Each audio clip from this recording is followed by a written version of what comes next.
네, 안녕하세요. 운전하는 곰돌이입니다. 오늘은 미쯔비시 자동차에 대해서 좀 얘기를 해볼 건데요. 정확하게는 미쯔비시 자동차에 대해서라기보다는 미쯔비시 자동차에 얽혀있는 여러가지 안 좋은 얘기들이 꼭 미쯔비시에만 해당되는 것은 아니다 라는 얘기입니다. 제가 앞서서 아돌프 히틀러 사진을 좀 보여드렸죠. 갑자기 미쯔비시 얘기하다가 웬 히틀러인가 하실 수도 있습니다. 하지만 여러분들이 이게 아주 밀접한 관련이 있어서 제가 사진을 넣어놨던 거예요. 자, 우리나라에서 미쯔비시 자동차 하면 어떤 이미지가 있죠? 굉장히 안 좋은 이미지가 있습니다. 왜냐? 전범기업이거든요.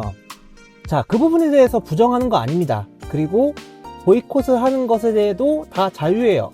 그러나 가끔 보면 이렇게 어떻게 선택적인 불매운동 이런 부분들이 좀 확산되는 분위기를 만들고자 하는 분들도 있는데 이거는 잘못된 거예요. 자, 히틀러 영상을 제가 계속 보여드리고 사진을 보여드리는 이유는 뭐냐면요, 바로 여러분들이 많이 아실 법한 자동차 브랜드 폭스바겐에 대한 얘기를 하고자 합니다. 폭스바겐이 여러분들 히틀러가 만든 회사라는 거 알고 계셨나요? 당연하게도 포르쉐에도 포함이 됩니다.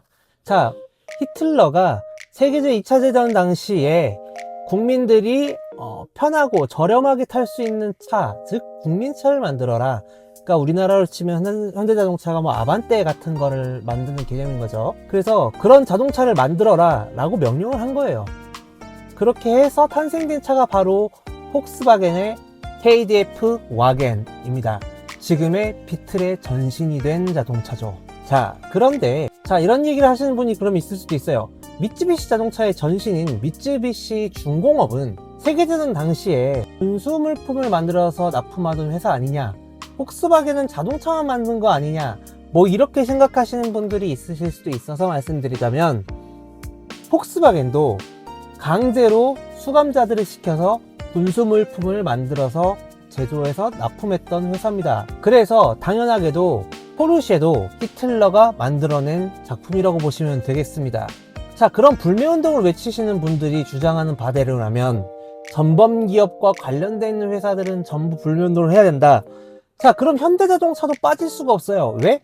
현대자동차는 전범기업은 아니지만 전범기업이었던 미쯔비시 자동차에서 자동차 기술 전수를 받아서 자동차 산업에 진출을 시작한 회사거든요. 자, 여기 보시면 포니, 그리고 엑셀, 그리고 지금 소나타의 기초가 된 소나타 1, 이 모든 차량들이 전부 미쯔비시 자동차의 기술력이 녹아 들어가 있는 차량들입니다. 자, 이 기술들은 어디에 쓰여졌던 기술이라고요?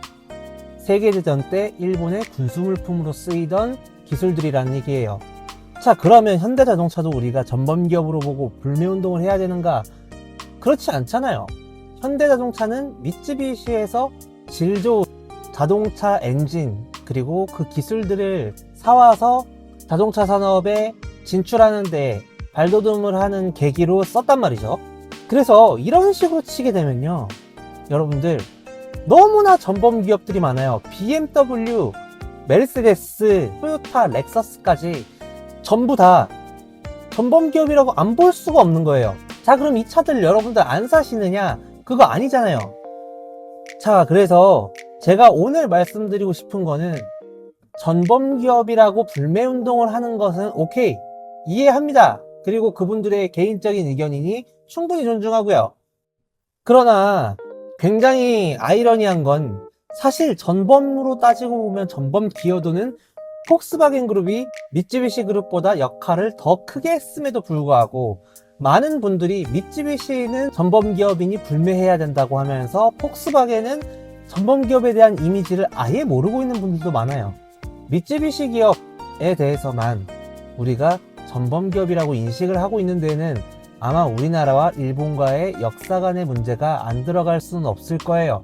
하지만 그런 부분들이 소비자들이 소비를 하는 행태에 있어서 합리적인 선택을 하지 못하게 선동을 하거나 방해를 하면 안 된다는 겁니다.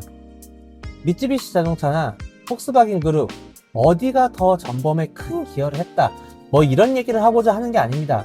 미쯔비시 자동차 안 사시겠다라고 하시는 분들한테 사라고 하는 것도 아니고, 폭스바겐 차 사시겠다고 하는 분한테 사지 마시라고 하는 것도 아니에요. 다만 어떤 불매 운동이라는 캠페인을 진행을 할 때는 최소한 동일한 정보에서 동일한 기준을 가지고 캠페인을 진행을 해야 되는 게 맞다라는 부분을 강조하고 싶어서 말씀을 드리는 거고요. 오늘 준비한 영상은 여기까지고요. 다음 시간에는 교통사고와 관련된 얘기로 다시 돌아오도록 하겠습니다. 감사합니다. 다음 시간에 봐요. 안녕!